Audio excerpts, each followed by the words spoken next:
Midnight. Chapter 3. Squirrelpaw's upset, Leafpaw remarked, watching her sister leave the medicine cat's clearing with the twig of mouthfile clenched in her jaws. She deserves to be. Cinderpelt glanced up from counting juniper berries. She spoke firmly, though not unsympathetically. If apprentices think they can go off by themselves, without telling any cat, where would we be? I know. While Leafpaw prepared the mouse bile, she had listened to her sister raging about how unfair the punishment was. Squirrelpaw's anger churned deep within Leafpaw's belly, as if the air in the camp were water and her sister was sending ripples of cold frustration into the medicine cat's den. Ever since they were tiny kits, they had always known what the other was feeling. Leafpaw remembered how her fur had tingled with excitement when Squirrelpaw was made an apprentice, and how her sister had been unable to sleep on the night where Leafpaw had been apprenticed as a medicine cat at the Moonstone. Once she had felt an excruciating pain in her paw, and limped around the camp from sun-high to sunset, until Squirrelpaw returned from a hunting patrol with a thorn driven deep into her pad. Leafpaw shook her head, as if she had a burr clinging to her pelt, trying to push away her sister's emotions and concentrate on her task of sorting yarrow leaves. "Squirrelpaw will be fine," Cinderpelt reassured her. "It'll all be forgotten tomorrow. Now, did you get any of that mouse bile on your fur? If you did, you better go and wash it off." "No, Cinderpelt, I'm fine." Leafpaw knew her voice was filled with the strain she was feeling, however hard she tried to hide it. "Cheer up." Cinderpelt limped out of her den to join her apprentice, pressing her muzzle comfortingly against Leafpaw's side. "Do you want to come to the gathering tonight?" "May I?" Leafpaw spun to face her mentor. Then she hesitated. "Squirrelpaw won't be allowed to come, will she?" "After today? Certainly not." Cinderpelt's blue eyes glowed with understanding. "Leafpaw, you and your sister aren't kits any more, and you have chosen a very different path from hers, to be a medicine cat. You will always be friends, but you can't do everything together, and the sooner you both accept that, the better." Leafpaw nodded and bent over the yarrow leaves again. She struggled to calm her feelings of excitement over the gathering, so that Squirrelpaw would not feel even more upset about being left out. Cinderpelt was right, but all the same, she couldn't help wishing that she and Squirrelpaw had been able to attend the gathering together. The full moon rode high in the sky as Firestar led the cats from ThunderClan up the slope towards Fourtrees. Padding along beside Cinderpelt, Leafpaw shivered with anticipation. This was the place where the territories of all 4 clans joined together. At every full moon, the clan leaders met here with their warriors under the sacred truce of StarClan to exchange news and to make decisions that would affect the whole forest. Firestar paused at the top of the slope and gazed down into the clearing. Leafpaw, near the back of the group, could only just see the tops of the 4 great oak trees that gave the clearing its name, but she could hear the sound of many cats, and the breeze brought to her the mingled scents of ShadowClan, RiverClan, and WindClan. Before her first gathering, the only other cats Leafpaw had met were the 3 medicine cats from the other clans, when she had made her journey to Highstones at the half moon to be formally apprenticed. When she had attended a gathering for the first time, she and Squirrelpaw had been overwhelmed by all the strangers, and had stayed close to their mentors. But this time Leafpaw felt more confident, and she was looking forward to meeting warriors and apprentices from other clans. Crouching in the undergrowth, she watched her father for the signal to move down to the clearing. Brambleclaw was standing just in front of her, with Mousefur and Sorreltail. Leafpaw could see from the tautness in the young tabby's muscles that he was eagerly awaiting the gathering to start, while Sorreltail's whole body quivered with excitement at the prospect of her first gathering as a warrior. Farther ahead, Greystripe and Sandstorm were exchanging a few words, while Cloudtail shifted impatiently from paw to paw. Briefly, Leafpaw felt a pang of sadness that Squirrelpaw was not there as well, but to her relief her sister had not minded too much about being left behind, saying that she was looking forward to a good night's sleep after caring for the elders all day. At last Firestar raised his tail as the sign for his cats to move forward. Leafpaw sprang over the edge of the hollow, and found herself racing down the slope just behind Brambleclaw, weaving her way through the bushes until she came out into the clearing.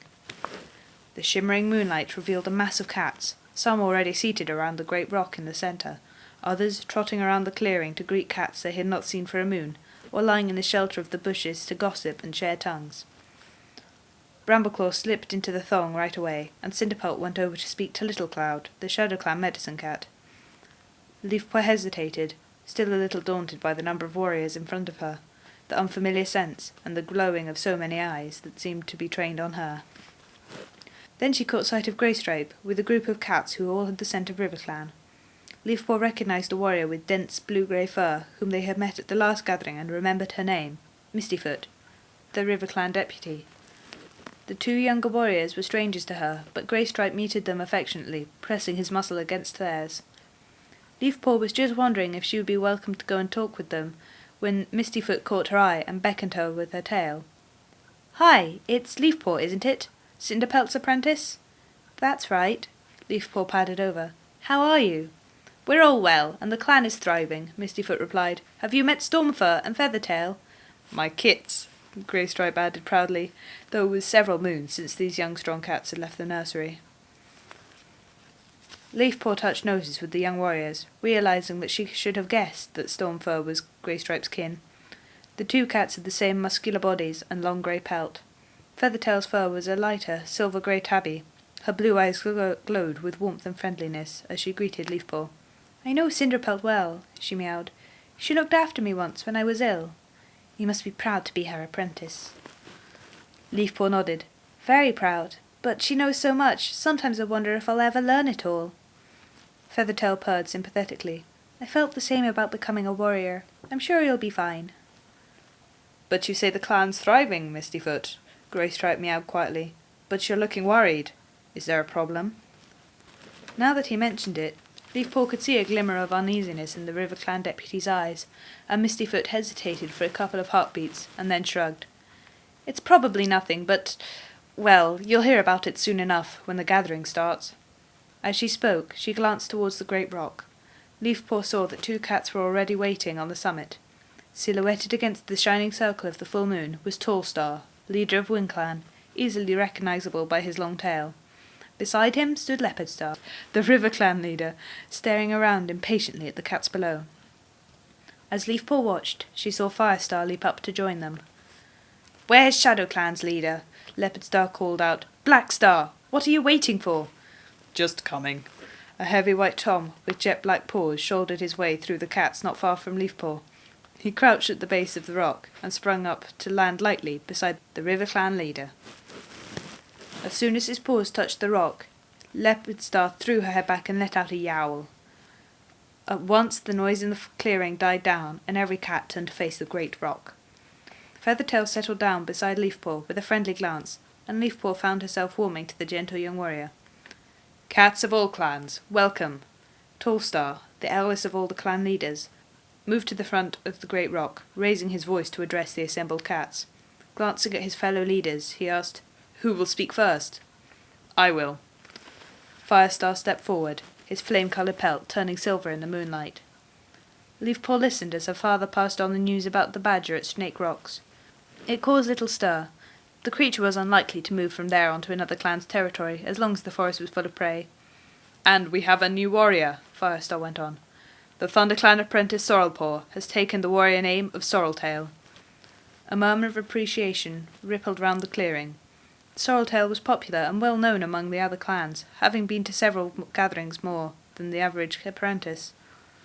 Leafpaw caught a glimpse of her sitting very straight and proud beside Sandstorm.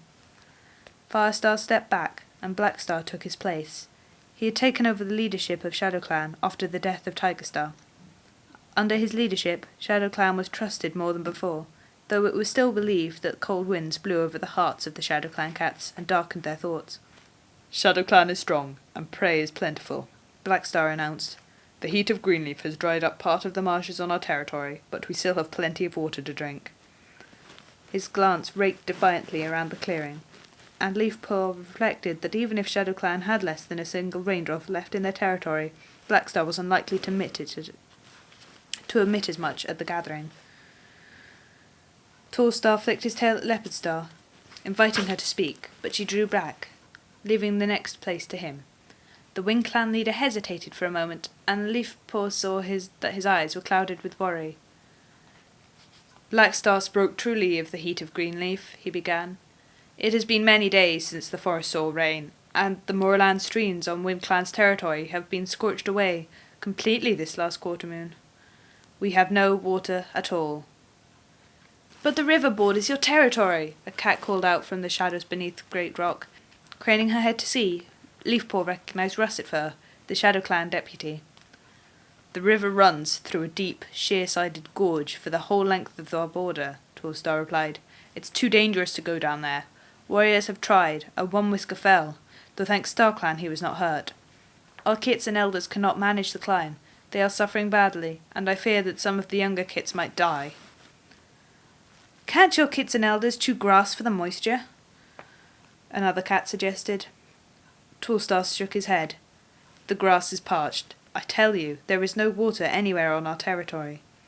Turning with clear reluctance to the River Clan leader, he meowed, Leopard Star, in the name of StarClan, I must ask you that you let us come into your territory to drink from the river there.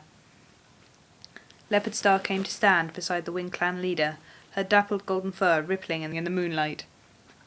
The water in the river is low, she warned. We have not escaped the effects of this drought on my clan. But there is far more than you need, Tallstar responded, desperation creeping into his tone. Leopard Star nodded. That is true. Coming to the very edge of the rock, she looked down into the clearing and asked, What do my warriors think? Mistyfoot?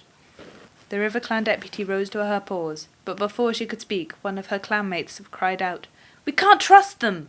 Let Wind Clan set one paw over our border, and they'll be taking their prey as well as our water.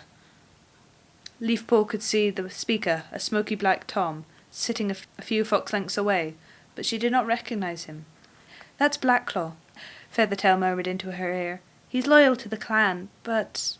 She trailed off, obviously unwilling to say anything bad about her clanmate. Mistyfoot turned and fixed Blackclaw with a clear blue stare. You forget the times when River Clan has needed help from other clans, she meowed. If they had not helped us, then we would not be here today.